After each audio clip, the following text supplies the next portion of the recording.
ఈరోజు EAMCET exam results అన్నా. భయంగా ఉంది, కొంచెం చూసి చెప్పవా?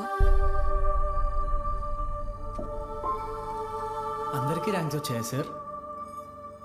మీకే ర్యాంక్ వచ్చింది sir?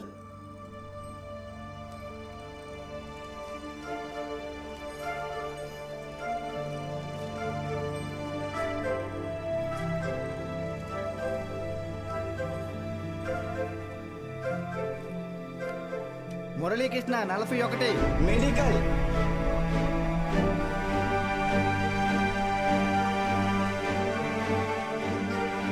Suresh 59 medical. Bhargavi 9 medical. Kusuma 55 engineering. Anantalakshmi 43 medical. N Rambabu 29 engineering. M Venkatalakshmi 30. E Mahalakshmi 15. Sri Padmavati 8. G Pramila 33. E Veeranna 9.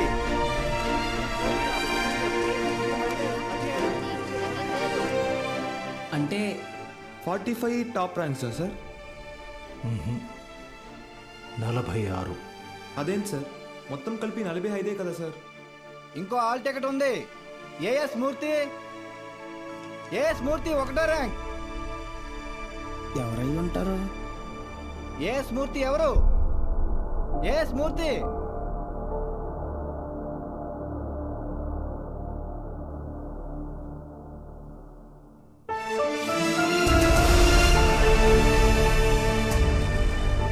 నాతో కలిపి 46.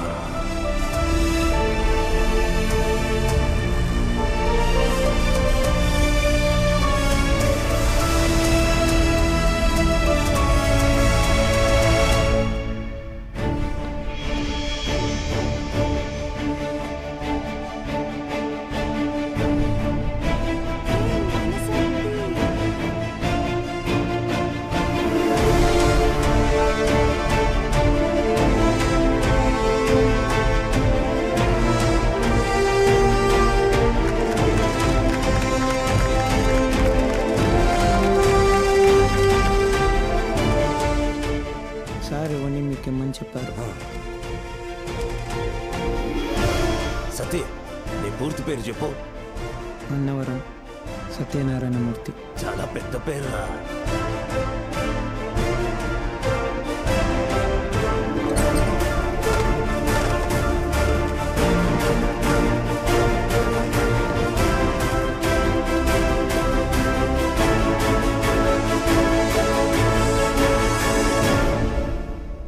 సాధించావు బాలు.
అయినా సరే నెలకొక 3000 నుంచి 4000 ఖర్చు అవుతుంది. మీ నెల జీతం 900 అనుకుంటా కదా? అవునయ్యా. భయపడద్దు, అప్పు చేయక్కర్లేదు. మీ అబ్బాయి చదువు పూర్తయ్యేంత వరకు ఫీజు బాధ్యత నాది. పై చదువులకు అమెరికా పంపిస్తాను. అమలాపురంలో సబ్ ఇన్స్పెక్టర్గా పోస్టింగ్ ఇప్పిస్తాను. మీ అమ్మగారితో టౌన్లో హోటల్ పెట్టేస్తాను. నువ్వు చేయాల్సిందల్లా ఒక్కటే, నీకొచ్చిన మార్కులు త్రిపాఠి ఇన్స్టిట్యూషన్స్లో చదవటంలో వచ్చాయని చెప్పాలి. నువ్వు మా కాలేజీలో షార్ట్ టర్మ్ క్రాష్ కోర్స్ తీసుకున్నట్టు ఈ అగ్రిమెంట్ మీద సైన్ చేయాలి. మీ అమ్మ నాన్న పోగొట్టుకున్న పొలం ఇక మీదట నీదే. ZPTC chairman post, anonymous.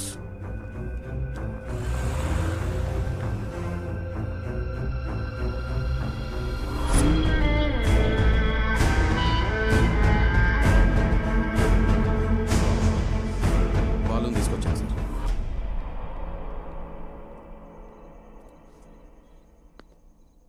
నీ స్టూడెంట్స్ సంతకాలు చేసి ఇచ్చారు నాకు. మీ ఈ ర్యాంకుల కారణం ఎవరని నిద్రలో ఎప్పటికినా త్రిపాఠి అనే చెప్తారా? పబ్లిక్లో పొరపాటుని పేరు తలిచిన ఒక్కరికి కూడా ఫ్యూచర్ లేకుండా చేస్తాను. అర్థమైందా? ఆ రోజు దట్ అసెంబ్లీ డే నీ ముఖం కూడా నేను సరిగ్గా గమనించేది. ఎక్కడో దూరంగా ఉన్నావు కదా, ఇంత చిన్నగా ఉన్నావు. వచ్చి నన్నే ఊడిద్దాం అనుకున్నావా? త్రిపాఠి సార్, చాలా రోజుల క్రితం మీరు నాతో అన్నారు, 0 fees 0 education, more fees more education అని. ఆ బోర్డులో ఉన్న స్టూడెంట్స్ ఎవ్వరికి వేలకి వేలు ఫీజు కట్టడం వల్ల ఈ ర్యాంకులు రాలేదు. మీరు వాళ్ళకి లక్షల లక్షల డబ్బులు ఆశ చూపించి వాళ్ళ ర్యాంకుల్ని, వాళ్ళ గెలుపుని కొన్నారు. ఇది కూడా ఒక గెలుపేనా?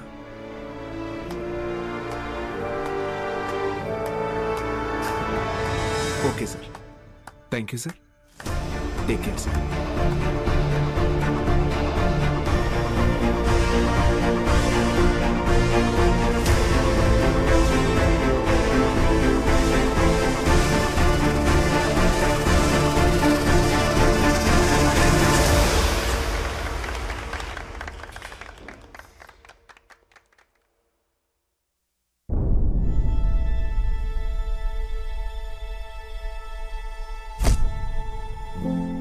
ఏ మనిషి అయితే మిమ్మల్ని నమ్మలేదో ఈరోజు ఆ మనిషే మీ ఇంటి ముందుకొచ్చి మిమ్మల్ని తన ఇన్స్టిట్యూట్కి బ్రాండ్ అంబాసిడర్ అవ్వమని బతిమాలుతున్నాడు.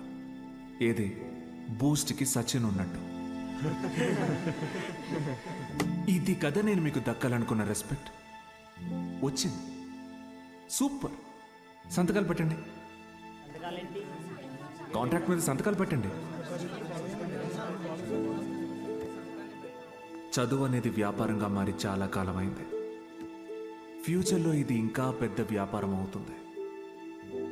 ఈరోజు ఇంటర్ ఫస్ట్ ఇయర్, సెకండ్ ఇయర్కి వసూలు చేసే ఫీజుల కంటే ఎక్కువ ఫీజులు ఎల్కేజీ, యూకేజీ క్లాసులకి వసూలు చేసే రోజులు వస్తాయి. మన కంటికి కనపడేది త్రిపాఠి ఒక్కడే, కానీ తనలాంటి వాళ్ళు ఈ దేశంలో చాలామంది ఉన్నారు. మీ చదువుకి ఖర్చు అయ్యే ప్రతి రూపాయి త్రిపాఠి జేబులో నుంచే రానివ్వండి. మీ ఇంట్లో వాళ్ళకి ఇస్తానన్నవన్నీ ఇవ్వనివ్వండి. పై చదువులు చదివిస్తాడా? చదవండి. తన అహంకారాన్ని వాడుకొని మీరు ఎదగండి. మంచి పొజిషన్కి వెళ్ళండి. బాగా సెటిల్ అవ్వండి. అప్పుడు చదువుని కొనలేని వాళ్ళకి చదువుని పంచండి. మీలాగా వాళ్ళని గెలిపించండి.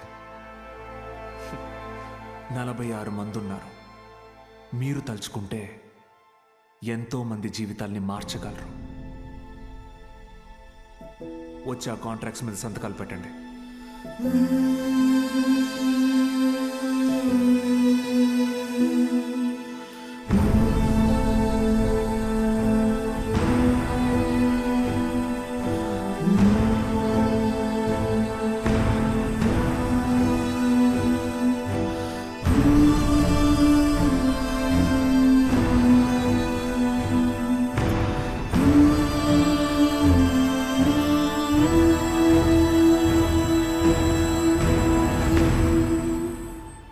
నేను త్రిపాఠి ఎడ్యుకేషనల్ ఇన్స్టిట్యూషన్లో చేరిన మొదటి రోజు ఎప్పటికీ మర్చిపోలేను.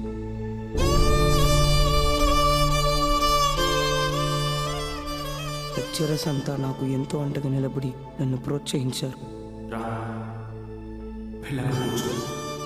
నేనేదైనా తప్పు చేస్తే దండించేవారు. వాళ్లే నన్ను సరైన దారిలో నడిపించారు. నాకంటూ ఒక లక్ష్యాన్ని ఏర్పరిచి అందులో నన్ను గెలిపించారు.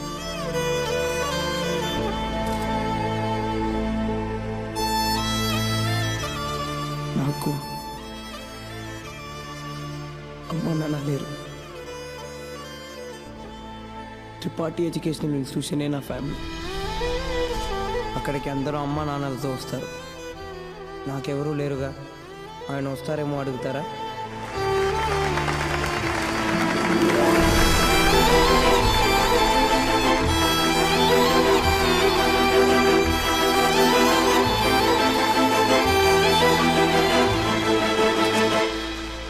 వెళ్ళిపోయాడు. వరం ఇచ్చిన తర్వాత దేవుడు ఎలా మాయమైపోతాడో అలా మాయమైపోయాడు. ఆ తర్వాత బాలు సార్ని మేము ఎప్పుడూ కలవలేదు. ఆయన ఉంటే త్రిపాఠి వల్ల మాకు ఎప్పుడైనా ప్రాబ్లం వస్తుందనుకున్నాడు ఏమో. వెళ్ళిపోయాడు. ఏ పాడుబడిన థియేటర్లో బాలు సార్ మాకు చదువు చెప్పారో ఆ థియేటర్నే ఇప్పుడు మేము కోచింగ్ సెంటర్గా మార్చాం. సంవత్సరం పొడుగునా మా 46 మందిలో ఎవరో ఒకరు వచ్చి ఈ పేద విద్యార్థులకి క్లాసెస్ తీసుకుంటాం. మీ తాతరా? ఇక్కడ చదువు అమ్మబడదు, పంచబడుతుంది.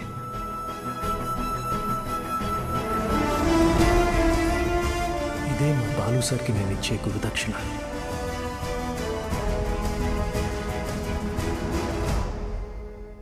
ఇప్పుడు బాలు సార్ ఎక్కడున్నారు సార్? తెలీదు.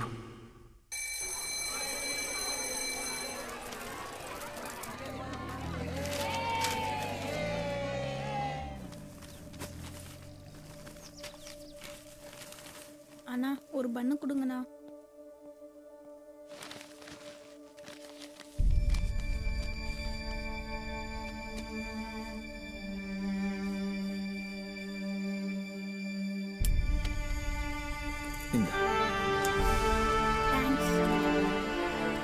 படிக்கணும்னு ஆசை இருக்கா தம்பி?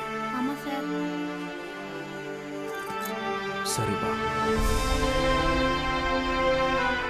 కానీ ఆయన ఎక్కడున్నా చదువుని దేవుడికి పెట్టే నైవేద్యంలాగా పంచుతూనే ఉంటారు.